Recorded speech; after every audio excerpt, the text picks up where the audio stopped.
ಗ್ರಾಮದ ಬಗ್ಗೆ ಬಹಳಷ್ಟು ಎಲ್ಲರೂ ಹೇಳಿದರು. ನೀವು ಎಲ್ಲರೂ ಸತತ 4 ಬಾರಿ ನಮ್ಮ ತಂದೆ ಶ್ರೀ ದಿವಂಗತ ಸುರೇಶ್ ಅಂಗಡಿ ಅವ್ರ ಮೇಲೆ ವಿಶೇಷ ಪ್ರೇಮವನ್ನ ತೋರಿಸಿದ್ದೀರಿ ಅಂತ ನನ್ಗೆ ಇವತ್ತು ಕೇಳಿ ಬಂದೈತಿ. ನೀವು ಎಲ್ಲರೂ ಅವರಿಗೆ ಯಾವತ್ತೂ ಆಶೀರ್ವಾದ ಮಾಡಿದ್ದಕ್ಕೆ ನಮ್ಮ ಅಂಗಡಿ ಕುಟುಂಬ ಯಾವತ್ತೂ ನಿಮ್ಗೆ ಕೃತಜ್ಞರಾಗಿರ್ತೀನಿ ಅಂತ ಮೊದಲನೇದಾಗಿ ನಾನು ಇದನ್ನೇ ಹೇಳಕ್ಕೆ.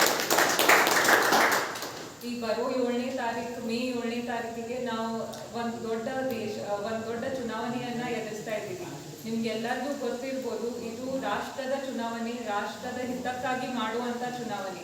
ಈ ಬರೋ ಲೋಕಸಭಾ ಚುನಾವಣೆಯಲ್ಲಿ ನಮ್ಗೆಲ್ಲರದು ಕನಸು ಒಂದೇ ಐತಿ, ನಮ್ಗೆಲ್ಲರದು ಗುರಿ ಒಂದೇ ಐತಿ. ಇವತ್ತು ಅದೇನಂದ್ರ ಶ್ರೀ ನರೇಂದ್ರ ಮೋದಿ ಅವರು ಇನ್ನೊಂದ್ಸಲ ಪ್ರಧಾನ ಮಂತ್ರಿಯಾಗಿ ಪ್ರಮಾಣ ವಚನವನ್ನ ಮಾಡ್ಬೇಕಂತ ಇದೆಲ್ಲರೂ ನಮ್ ಕನಸೈತಿ ಇವತ್ತು.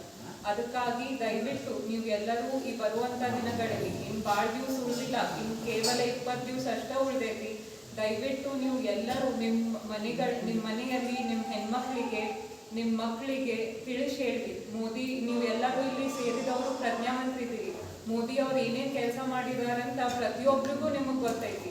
ಯುವಕರಿಗಂತೂ ಈಗ ಫೋನ್ ಮೇಲೆಲ್ಲ ಎಲ್ಲ ಗೊತ್ತಾಗ್ಬಿಡ್ತೈತಿ ಏನೇನು ಕೆಲಸ ಮೋದಿ ಅವ್ರು ಮಾಡಕತ್ತಾರ ಅಂತ. ಈಗ ವಿರೋಧ ಪಕ್ಷ ಬಂದು ಕೇಳ್ತಿರ್ಬೋದು, ಬಿಜೆಪಿನವ್ರು ಏನ್ ಮಾಡಿದಾರು ಅಂತ ಬರೀ ಅದನ್ನ ಪ್ರಶ್ನಿಸ್ತಾರ ಅವ್ರ. ಬಟ್ ಅವ್ರು ಕಾಂಗ್ರೆಸ್ ಸರ್ಕಾರ 70 ವರ್ಷ ಕಾಂಗ್ರೆಸ್ ಸರ್ಕಾರ ಇದ್ದಾಗ ಅವ್ರು ಏನ್ ಮಾಡಿದ್ರು ಅದನ್ನ ಅವ್ರಿಗೆ ಹೇಳಕ್ ಏನೂ ಇಲ್ಲ. ಅದೇ ಶ್ರೀ ನರೇಂದ್ರ ಮೋದಿ ಅವರು ಕೇವಲ 10 ವರ್ಷದಲ್ಲಿ ನಮ್ಮ ಭಾರತವನ್ನ ಈಗ 5ನೇ ಸ್ಥಾನಿಗೆ ಆರ್ಥಿಕವಾಗಿ ಅವ್ರು ತಗೊಂಡ್ ಬಂದಿದ್ದಾರೆ. ಅದಕ್ಕಾಗಿ ಶ್ರೀ ನರೇಂದ್ರ ಮೋದಿ ಅವರು ಸಾಕಷ್ಟು ಜನಪರ ಯೋಜನೆಗಳನ್ನ ತಗೊಂಡ್ ಬಂದಿದ್ದಾರೆ. ರೈತರಿಗಿರ್ಬೋದು, ಮಹಿಳೆಯರಿಗಿರ್ಬೋದು, ಯುವಕರಿಗಿರ್ಬೋದು.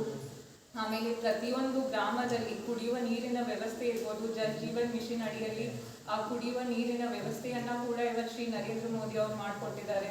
ಅದಕ್ಕಾಗಿ ನೀವು ಎಲ್ಲರೂ ಒಂದು ಜವಾಬ್ದಾರಿ ತಗೊಂಡು ಪ್ರತಿಯೊಬ್ಬರು ನಿಮ್ಮ ಸಂಬಂಧಿಕರಿಗೆ, ಬರೀ ನಿಮ್ಮ ಗ್ರಾಮದಲ್ಲಿ ಅಷ್ಟೇ ಅಲ್ಲ, ನಿಮ್ಮ ಸಂಬಂಧಿಕರು ಬೇರೆ ಎಲ್ಲಿದ್ರೂ, ಈಗ ಬೈಲೊಂಗಲ್ ಬಿಟ್ಟು ಬೇರೆ ಯಾರ ಗ್ರಾಮದಲ್ಲಿದ್ರೂ ಅವ್ರಿಗೆ ಒಂದು ಫೋನ್ ಮೂಲಕ ನೀವು ತಿಳಿಸ್ಬೇಕು ಮೋದಿ ಅವ್ರ ಸಾಥಿ ಏನು ಅಂತ. ನೀವು ಇವತ್ತು ಒಂದು 5 ನಿಮಿಷ ದೇಶಕ್ಕಾಗಿ ಕರೆದ ಅದನ್ನ ಎಲ್ಲರಿಗೂ ತಿಳಿಸುವಂತ ಕೆಲಸ ಇವತ್ತು ನೀವು ಮಾಡಬೇಕು.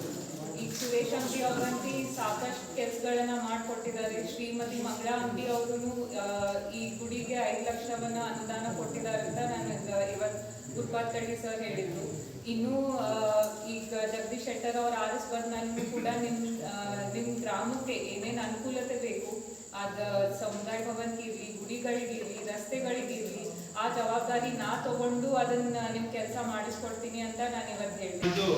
ಒಂದಿಲ್ಲ ಎರಡಿಲ್ಲ ಕೆಲಸ ಅಂತ ಮಹಾತ್ಮವರು ಅಂತ ಒಬ್ಬ ದೇಶಭಕ್ತಿ ಇರುವ ಮೋದಿಜಿಯವರು ಇವತ್ತು ಸಾಕಷ್ಟು ಕೆಲಸಗಳು ಮಾಡಿದ್ದಾರೆ. ಮತ್ತೆ ಸಾಕಷ್ಟು ಅನುದಾನ ಕೇಂದ್ರದಿಂದ ಬಂದಿದ್ದಾರೆ.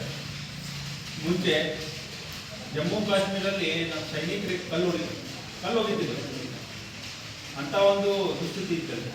ಈ ಆರ್ಟಿಕಲ್ 370 ಹೋದ್ಮೇಲೆ ಜಮ್ಮು ಕಾಶ್ಮೀರ ಬಹಳ ಶಾಂತಿಯುತವಾಗಿ ನಡೀತಾ ಇದೆ ಮತ್ತು ಅಭಿವೃದ್ಧಿ ಆಗ್ತಾ ಇದೆ. ಈಗ ಮತ್ತು ಈಗಿನ ಜಿಲ್ಲೆ ನೀವು ಕಾಂಗ್ರೆಸ್ ಸರ್ಕಾರ ಅಂತೂ ನೋಡಿದ್ರೆ ತೀರಾ ಅವ್ರು ಪೂರ ಖಜಾನೆ ಖಾಲಿಯಾಗಿ ಹೋಗ್ತೈತೆ. ಏನು ಅಭಿವೃದ್ಧಿ ಮಾಡೋ ಕೆಲಸ ಇಲ್ಲ ಅವ್ರಿಗೆ, ಏನು ಸಬ್ಸಿಡಿ ಕೊಡಕ್ಕೆ ಅವ್ರಿಗೆ ರೊಕ್ಕ ಇಲ್ಲ. ಮತ್ತು ಎಂಥ ಪರಿಸ್ಥಿತಿ ಬಂದೈತೆ ಅಂತಂದ್ರೆ ಅಲ್ಲಿ ವಿಧಾನಸಭೆಯೊಳಗೆ ಕಾಂಗ್ರೆಸ್ ಸಪೋರ್ಟರ್ಸು ಪಾಕಿಸ್ತಾನ ಜಿಂದಾಬಾದ್ ಅಂತ ಪರಿಸ್ಥಿತಿ ಬಂದಿದೆ.